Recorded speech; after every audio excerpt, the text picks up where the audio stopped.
बहनों और भाइयों, आपने गांधी जी के 3 बंदरों के बारे में सुना होगा। गांधी जी के 3 बंदर थे। गांधी जी ने तो उनको उपदेश दिया था, बुरा मत देखो, बुरा मत सुनो और बुरा मत बोलो। लेकिन आज इंडी गठबंधन के 3 और बंदर आ गए। ये 3 बंदर पप्पू, टप्पू और अप्पू के नाम पर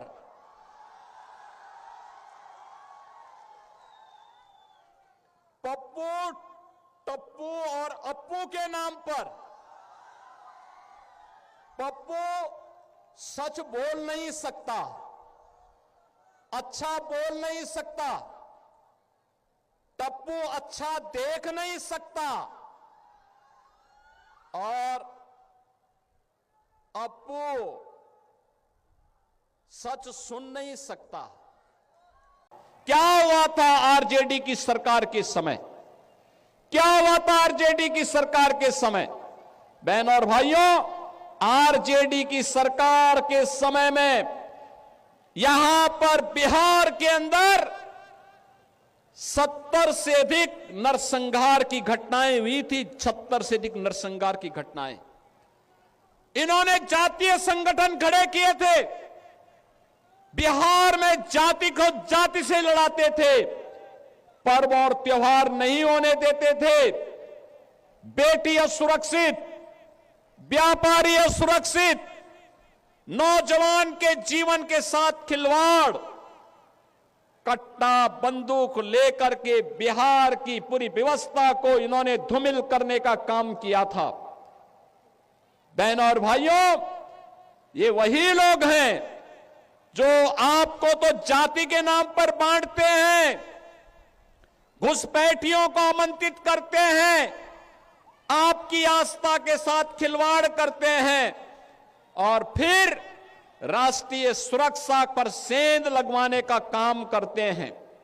बहनों और भाइयों, मैं आज आप सबसे ये कहने के लिए आया हूं, एक केवटी विधानसभा क्षेत्र आपने देखा होगा कि यहां पर से अशोक यादव विधायक रहे हों या फिर आज यहां पर भारतीय जनता पार्टी के मुरारी मोहन झा वर्तमान विधायक के रूप में अब यहां कोई भी दंगा नहीं है, कोई नरसंहार नहीं है, कोई अराजकता नहीं है। अब तो हमारी मिथिला भी चंगा है, विकास के पथ पर अग्रसर बढ़ने का काम कर रही है। और फिर भला क्यों नहीं विकास होगा, क्यों नहीं खुशहाली होगी? ये धरा तो बहुत महत्वपूर्ण है। बहनों और भाइयों, ये धरती इतनी महत्वपूर्ण है, इतनी पवित्र धरती है। ये धरती, यहां पर हम लोग जब मैथिल कवि कोकिल विद्यापति की बात सुनते हैं तो हमें स्वाभाविक रूप से इस धरा का स्मरण हो आता है। बहनों और भाइयों, महाराज कामेश्वर सिंह, जिनके शासन में संगीत, शिक्षा, कला और संस्कृत विद्या के प्रचार प्रसार के लिए कार्य हुआ, ये धरती उनकी पावन धरा है। हिंदुस्तानी शास्त्रीय संगीत की जो एक विशिष्ट विधा है, दरभंगा घराना, ध्रुपद शैली, इसका जन्म भी इसी दरभंगा में हुआ है। और यही नहीं, मैथिली भोजपुरी संस्कृति के छठ पर्व को पहचान दिलाने वाली पद्म पुरस्कार से सम्मानित शारदा सिन्हा की धरती है। और यही नहीं बहनों और भाइयों, यहां की मैथिली भाषा अटल जी के समय में संविधान की 8वीं अनुसूची में शामिल हुई। मधुबनी पेंटिंग और मिथिला की पारंपरिक संस्कृति यह आज पूरे भारत को अपनी ओर आकर्षित करती है। यही नहीं, भारत के संविधान के